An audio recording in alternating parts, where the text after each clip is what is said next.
Hi, Parvati. Hi. Thank you so much for joining me after your historic win. Thank you, Haley. How does it feel watching it back after all this time? Oh my God. I just finished watching it and it gave me heart palpitations and anxiety. Yeah. So it feels like it just happened. I mean, you've played this game so many times now. You've been on the US Survivor for many years. What was it like seeing yourself in the context of an Australian Survivor edit? Because it's a little bit different. I loved it. I love how Australian Survivor makes this show so cinematic and intense and nail-biting. Every single tribal and immunity challenge is like, what's gonna happen? I can't breathe watching the show, and I know what's gonna happen. So I loved it. If I felt like I was a movie star watching the show. I mean, that opener was pretty incredible. They did such a good job. I'm just really grateful to have been a part of it. It was an extraordinary team to work with. And I mean, I want to get into your game this time round, but I think something I do with my podcast is I like to take people back to where it all began. And I mean, for you, that was almost 20 years ago. So, can you take me back to the moment you applied for Survivor and how this all came about? Well, I don't know if you know this, but I wrote a book called Nice Girls Don't Win, and it's my memoir, and it is available wherever books are sold these days. And I tell the story in the book of how I got cast on Survivor because I didn't apply for Survivor. I went out for Amazing Race. And this was a time when they had 2006, they were doing recruiting. So they had casting associates out on the street hunting for candidates. And a friend of mine was a casting associate for Race. So I was really kind of thrown in to the reality TV universe by my friend who was the casting person for Amazing Race. And then we didn't get chosen. My friend and I didn't get chosen for Race, but the casting director remembered me from the audition process and called and asked if I would do Survivor. Wow, it's such a sliding doors moment. I mean, to think about where your life is now and everything that's happened based on that one moment. I cannot imagine my life without Survivor. It's impossible. For you, I mean, you played in Cook Islands, then you came back and obviously you won in Micronesia, and very soon after you lost in Heroes versus Villains. What did those two times playing the game teach you about yourself and about your game? Winning Micronesia taught me that I had the right gut instincts at the right time. I knew which people to align with and which people to cut and when to do it. And I could trust myself in tribal councils to hold my poker face. Because before that, I had never. You can like read me like a book. I am so bad at lying. So I was like, oh my God, I can actually do this. So winning Micronesia taught me that I could win because before I'd never. And then losing in Heroes Villains taught me that I could play the absolute best game I'd ever played and lose because of relationships, because of history with people. So it really was helpful. In hindsight, looking back, it was really painful to lose Heroes versus Villains in the way that I lost. And it was also helpful because it taught me to consider relationships with people and not just like cut them or let them go and let grudges or bad blood fester. So now I don't do that. Like if somebody has bad blood with me or if there's a grudge or if I feel that there's some kind of issue with people, I'll like approach them and air it out because you just never know. Survivor mirrors life in so many ways. And you never know when you will encounter that person again and when they will have more power than you. So it's really, I think, a very good idea to clear the air with people quickly and consistently. Yeah, I love that. And I feel like, I mean, you obviously got that redemption. You were back in Samoa and were able to get the win that you didn't get all those years ago. I think this time round, it's fair to say, I mean, we saw you at Winners at War not too long ago, and I feel like this was you back in your element. I feel like we were robbed of getting to see Parvati at her best at Winners at War when all sort of the big players went out so early. But this was really exciting. And I feel like, is there anything that was different for you this time round? Everything was different. Well, Winners at War, I had just had a baby. So I was 10 months postpartum, which is, as you can ask Shonee, the hardest thing ever to do. And this game, I'm divorced. I am creating a life of my dreams. I have a really supportive community, supportive friendships. My daughter is doing really well, and I feel safe and supported and loved and held by my people.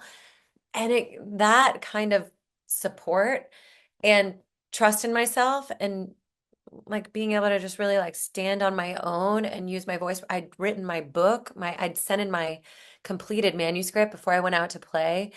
I'm just like on my path. And I think going out to play this game was a demonstration to myself and to everyone else of like, yeah, I am exactly where I'm meant to be, doing exactly what it is that I'm meant to be doing. And now you at home as a viewer can watch what that looks like when someone's doing that, which is cool. Like, how often do we get to see that? Yeah, it was amazing. I feel like, there's been such an amazing response from everyone watching you, just, seeing you do your thing. It was so fun. I also had the best time. Like to play an international season of Survivor, how cool.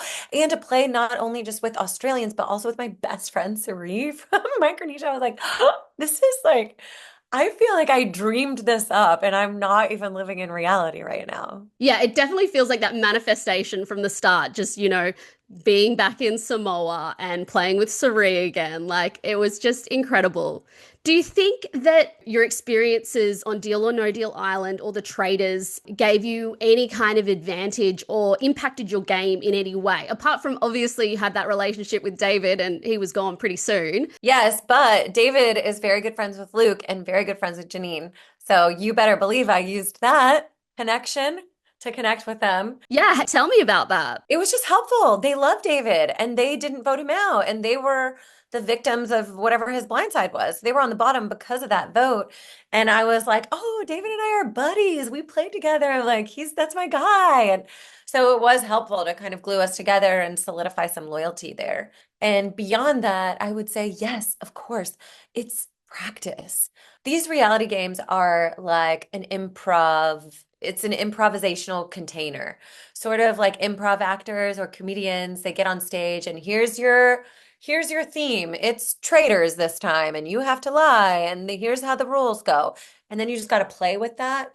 So every time I play a game, it gives me more practice, more skills, the ability to do things on the fly, like when Cass pulled out her idol and we just voted for her, be like, oh my God, what do I have? And then pull out my advantage and be like, I can steal your idol right now. Even though I really couldn't have done that if they'd actually made me read the rest of the scroll. It's helpful. And yeah, I feel like I had an advantage, definitely, because I have been doing this for a really long time. You're like match fit. Yeah, I'm so ready. This was my US Open. What did you know about the Australian players that you're playing up against, aside from David? I knew of George and Shonee from having watched Heroes versus Villains. I watched his tribal council where he'd gotten Simon to do some crazy stuff with an idol, and I was like, oh my God, this guy is a strategic force. Watch out for him. And Shonee was beloved. I'd followed her on Instagram for many years, and people always like related us to each other as far as Survivor characters go. So I knew them and I was really excited to play with them. I knew of Kirby. I'd watched a bit of her season. I knew she was a force as well, very strong player, very assertive. and brave, willing to make bold moves, and I liked that. So I wanted to work with her. And then I didn't know much about Luke or Janine, except I knew that Tony was Luke's favorite. So I was like, ah, Luke is a chaos maker.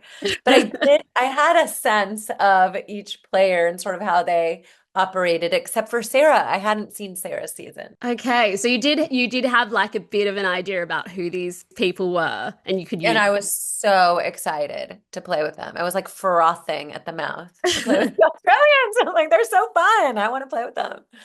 Was there cultural differences, like in terms of how Aussies play Survivor compared to Americans that you I noticed? think that the Aussies have this sense of loyalty that the Americans don't typically have. Like Janine and Luke, that kind of loyalty doesn't exist that often. Like you really don't see that often in the US. Suri and I are a different case. We have a very different history to like your average Survivor player in the US. So yeah, I would say there's this like sense of like Janine wanted to avenge David's elimination. And when she got Kirby, she was like, this is for you, David. Like there's this sense of we want to like show up for our friends and not betray them. Yeah, I can definitely see that. What do you feel like the most pivotal moment in your game was that led to your win? I mean, you were very dominant throughout, but was there one moment that stood out to you? Yeah, I think, well, there's two moments, but one we already talked about, which was the Cass blindside. The other one was Kirby's blindside because Kirby and I were getting so close at that point, and I really wanted to work with her. And then I was like, oh my God, they're gonna blindside her. I have to go with them, or I can play my idol for Kirby and burn everybody and then just like be a chaos maker and get to the end with Kirby.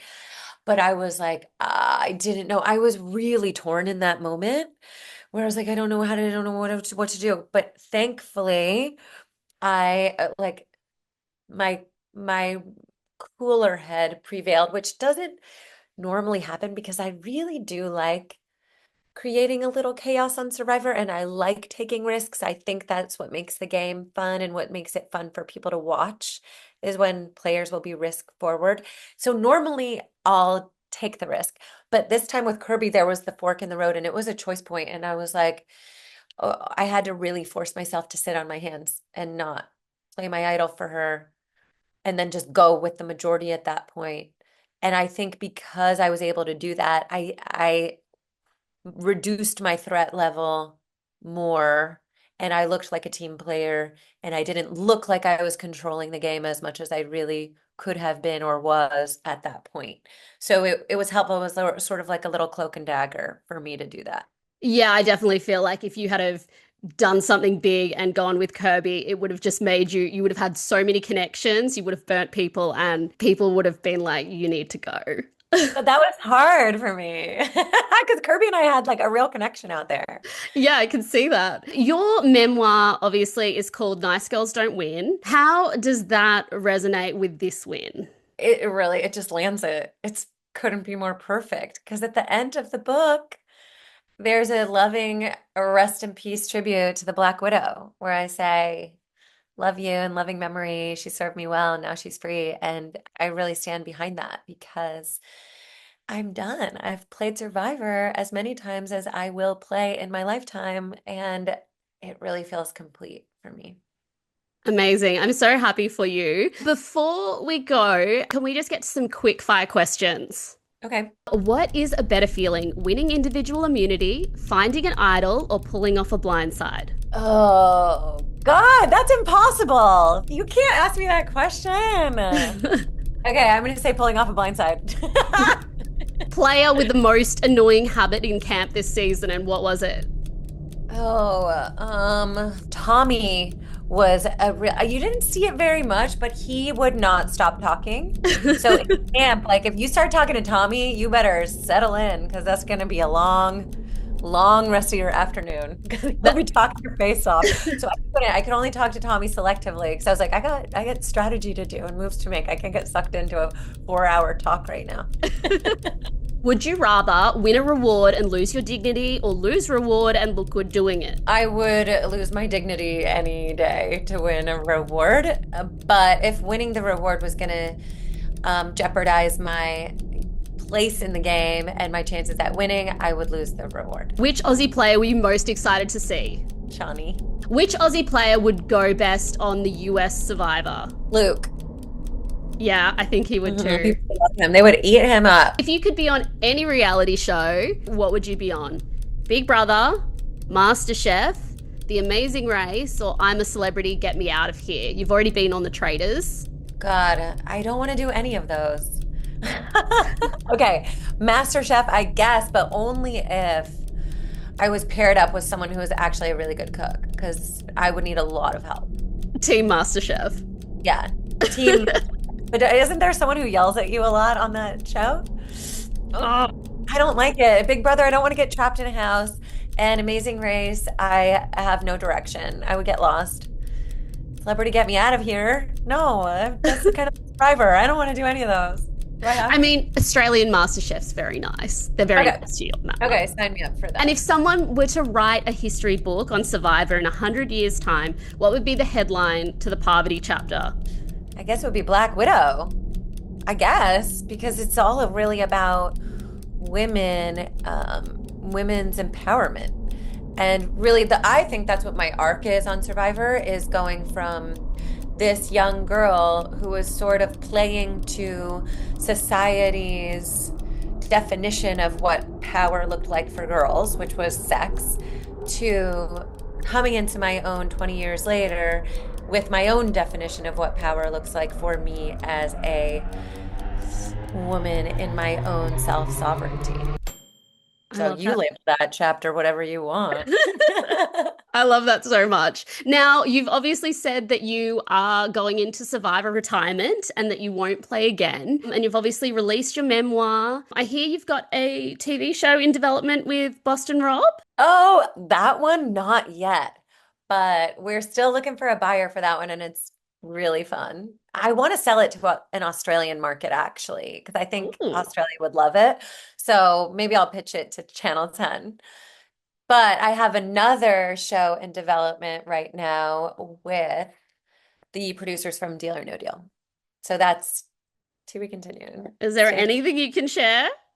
I don't know what I can share, so I'm not going to share anything. And I don't want to get myself in trouble right now because it's not, the deal hasn't been like completely done. What I can tell you is it is the ultimate social game. Well, thank you so much for this chat, Parvati. I was trying to be really professional because I'm a TV producer, but the reality is that I've been watching Survivor forever, and Survivor Micronesia was one of those series that really reignited my love for the show.